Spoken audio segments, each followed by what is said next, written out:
Welcome back to India at 75. I'm Kartik Krishnaiyer. This is episode 6, where we'll talk about the British Raj from 1858 to 1947. And after this episode, we'll get into some specific topics about independence and post-independence India. The British Raj was declared in 1858, with the British East India Company losing its grip on the governance of India by the Government of India Act in 1858. And here's some of the destruction from the rebellion of 1857 to 1859, what we often call the Indian War of Independence. The British popularized the use of the term the Sepoy Rebellion for many, many years. We like to call it the War of Independence now. That led to a new type of British governance directly from the Crown. And what was most interesting about this new governance was the princely states were cut out and put into alliance with the British. So places like Hyderabad had their own internal government, but foreign affairs were controlled by the British. And the British used the legitimacy of the Mughal Empire. Again, Britain never governed India like they governed other colonies.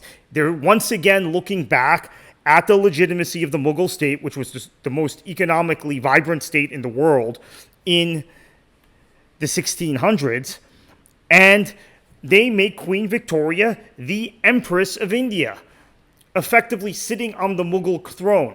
Now, of course, she never did because she never came to India, but she was the Empress of India, and they tried to claim some legitimacy as the continuation of the Mughal Empire. Bahadur Shah, as we talked about in a previous episode, ousted in 1858, exiled to Yangon, or what was that then Rangoon in Burma. Here is the Star of India, which was the official symbol of the British Raj, or the Indian Empire as it was officially known, with this Star of India appearing on all of the official, like the Great Seal, and on the flag. Yes, India even had its own flag in these days, obviously with the Union Jack in the corner. But Queen Victoria was technically a sovereign, the Empress of India, as preposterous as that might sound. In fact, the photo on your screen right now refers to Queen Victoria as Her Majesty the Empress of India. And that was the style used by British monarchs who ruled India, Empress or Emperor of India. Again, a continuation of the Mughal Empire in a sense, at least from a legitimacy sense, or trying to create legitimacy. Here's Lord Ripon, who was the Governor General, or excuse me, the Viceroy of India for a period of time, and he tried to implement some civil service reforms and modernize the country. And for the first time, you saw maybe things happening in India that were actually going to benefit some Indians under his tutelage, for the first time under British rule.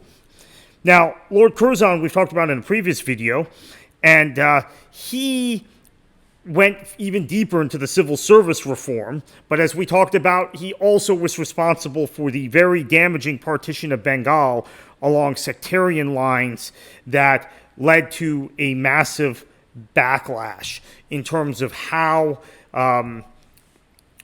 people viewed, Bengalis viewed one another. Now, some of the problems would be ratcheted up again in that area. Here's again a look at the split religiously in British India in 1909 in the Indian Empire.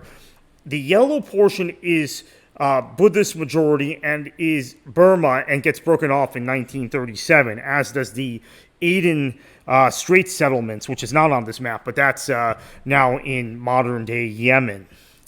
And you see the core of Hindustan and the subcontinent is majority Hindu, but the Sindh, much of Punjab, Kashmir, and of course part of Bengal is majority Muslim. Now, the consciousness of Bengalis after the partition really kind of moved the independence movement further, because there was a unity among activists younger activists in Bengal that you didn't see in other parts of India at the time. World War I comes, and Indians play a key role in World War I, particularly on the front against the Turks in Mesopotamia and the Levant, that area.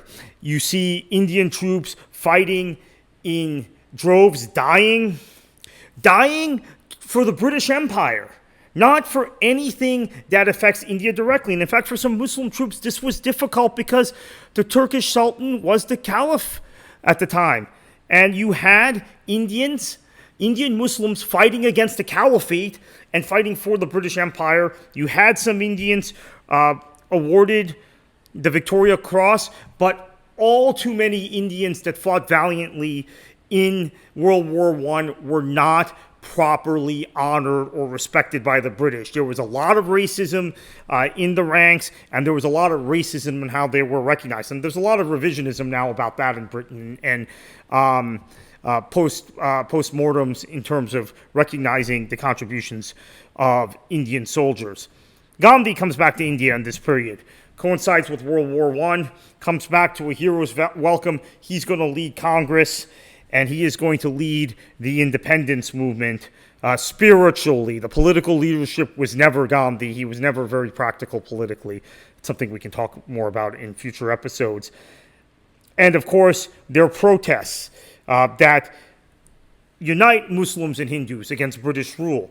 There had been a recognition of the value of Indians because of World War I, because of how much Indians contributed to World War I and the British war effort. It really made nationalism, it moved the nationalist movement forward. I'm of the opinion, and there are a lot of people who disagree with this, I'm of the opinion without World War I, Indian consciousness and nationalism never would have moved forward as quickly as it did.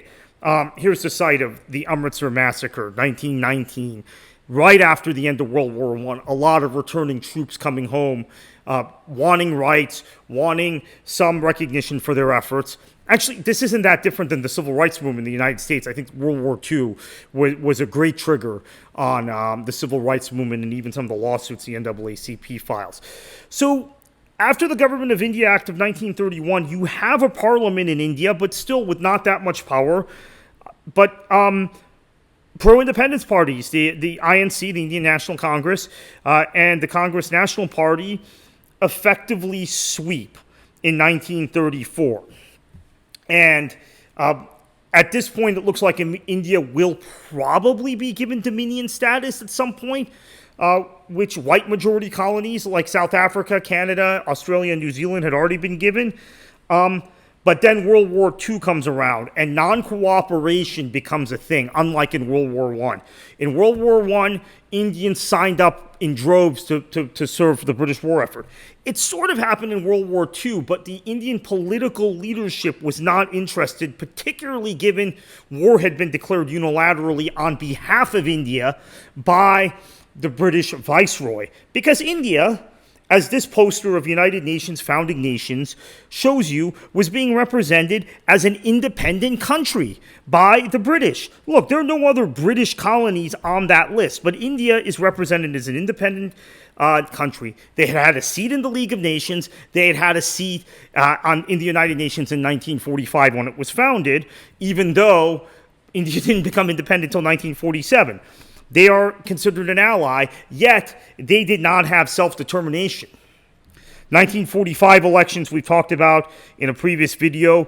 After World War II, after all the jailed leaders, including Gandhi, were released, jailed during World War II for non-cooperation, the Muslims win Muslim areas, the Muslim League, and that leads directly into partition. But keep in mind, this election was held right after several members of Congress had been jailed for not cooperating, for initiating the Quit India movement.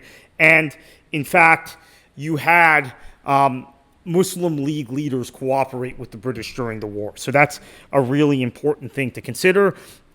1946 and 1947 we will pick up with in the next video. Thank you for watching. We'll be back with you soon.